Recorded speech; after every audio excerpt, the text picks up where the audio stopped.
भारतीय हवामान विभागाने दिलेल्या अंदाजानुसार पालघर जिल्ह्यात येत्या काही दिवसात वातावरण बदलणार असून काही ठिकाणी पावसाची शक्यता वर्तविण्यात आली आहे।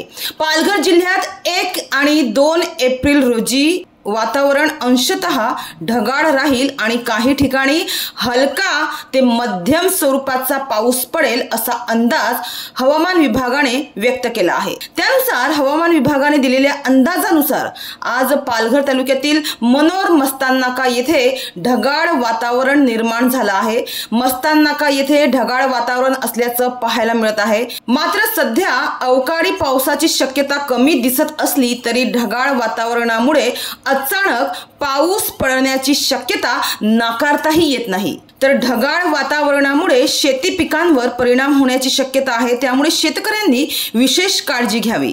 पालघर जिल्ह्यात 1 एप्रिल आणि 2 एप्रिल रोजी वातावरण अंशतः ढगाळ राहील आणि काही ठिकाणी हलका ते मध्यम स्वरूपाचा पाऊस पडेल असा अंदाज हवामान विभागाने व्यक्त केला आहे। त्यामुळे पावसाचा अंदाज लक्षात घेता शेतकऱ्यांनी परिपक्व फळे आणि भाजीपाला वेळेत काढून घ्यावेत, तसेच धान्य व जनावरांचा चारा सुरक्षित ठिकाणी साठवावा असा सल्ला पालघर जिल्हा कृषी हवामान केंद्र आणि कृषी विज्ञान केंद्र कोसबाड हिल यांनी शेतकऱ्यांना सतर्कतेचा असा सल्ला दिला आहे। तर आज सकाळी मस्ताननाका परिसरात पावसाचा हलका शिडकावा झाला आहे।